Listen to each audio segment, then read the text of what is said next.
शीर्षक लक्ष्मण रेखा का रहस्य। लंका का राजा रावण माता सीता का हरण कर ले गया था और भगवान श्री राम अपनी पत्नी सीता को वापस लाने के लिए उनके भाई लक्ष्मण के साथ रावण के खिलाफ युद्ध की तैयारी कर रहे थे। इस कथा के दौरान लक्ष्मण रेखा का जिक्र आता है, लेकिन कम ही लोग जानते हैं कि लक्ष्मण रेखा का एक गूढ़ रहस्य भी है। जब भगवान राम को राक्षस मारीच के छल से हिरण का पीछा करते हुए जंगल में जाना पड़ा, लक्ष्मण ने सीता की सुरक्षा के लिए कुटिया के चारों ओर एक रेखा खींच दी थी, जिसे लक्ष्मण रेखा के नाम से जाना जाता है। लक्ष्मण ने सीता से वादा लिया कि वे इस रेखा को पारण करें, क्योंकि यह रेखा उनकी सुरक्षा की सीमा थी। लक्ष्मण ने यह रेखा न केवल अपनी शक्ति से बल्कि भगवान राम की दिव्य ऊर्जा के संचार से खींची थी। इस रेखा के भीतर कोई भी बुरी शक्ति प्रवेश नहीं कर सकती थी। रावण, जो माता सीता का हरण करना चाहता था, ने अपनी मायावी शक्तियों का उपयोग कर एक भिक्षु का वेश धारण कर लिया और कुटिया के पास पहुंचा।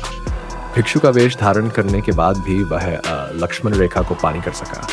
लक्ष्मण रेखा के पास पहुंचते ही उसे दिव्य ऊर्जा का आभास हुआ, जिसने उसके कदम रोक दिए। रावण ने अपने भीतर गहरी चिंता और घबराहट महसूस की, क्योंकि वह इस रेखा की शक्ति को समझ गया था। रावण ने सोचा, यह कैसी शक्ति है जो मुझे रोक रही है? क्या यह कोई साधारण रेखा नहीं है?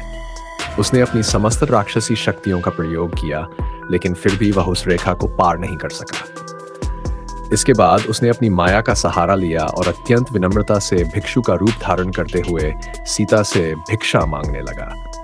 सीता को दया आई और उन्होंने भिक्षा देने का मन बनाया, लेकिन रेखा के भीतर रहते हुए वह रावण तक पहुंच नहीं पा रही थी। रावण ने छलपूर्वक उन्हें यह विश्वास दिलाया कि यदि वह रेखा से बाहर नहीं निकलती तो यह उनकी आतिथ्य धर्म का उल्लंघन होगा। सीता, जिनका हृदय हमेशा करुणा और धर्म के प्रति समर्पित था, रेखा के महत्व को समझे बिना ही उस रेखा को पार कर गई। जैसे ही सीता ने लक्ष्मण रेखा पार की, रावण ने अपनी असली पहचान उजागर की और उन्हें बलपूर्वक अपने रथ में बिठा लिया। लक्ष्मण रेखा का रहस्य यहीं समाप्त नहीं होता। वास्तव में यह रेखा केवल एक सुरक्षा कवच नहीं थी, बल्कि यह राम और सीता के बीच के अटूट संबंध की प्रतीक थी।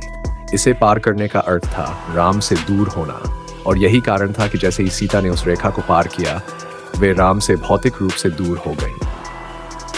जब राम और लक्ष्मण को इस बात का पता चला, तो लक्ष्मण ने आत्मग्लानि महसूस की। उन्होंने सोचा कि काश उन्होंने सीता को रेखा की गूढ़ता को विस्तार से समझाया होता। लक्ष्मण के मन में एक अपराध बोध था, लेकिन राम ने उसे समझाते हुए कहा, लक्ष्मण, यह सब नियति का खेल है। हम सब अपने अपने कर्तव्यों का पालन कर रहे हैं और इसमें तुम्हारा कोई दोष नहीं है। यह रेखा उस प्रेम और विश्वास की रेखा है जो हमें एक दूसरे से जोड़े रखती है। इस कथा से यह सीख मिलती है कि लक्ष्मण रेखा केवल एक भौतिक सीमा नहीं थी, बल्कि वह विश्वास, प्रेम और मर्यादा की एक अदृश्य रेखा थी जो संबंधों को बांधे रखती है।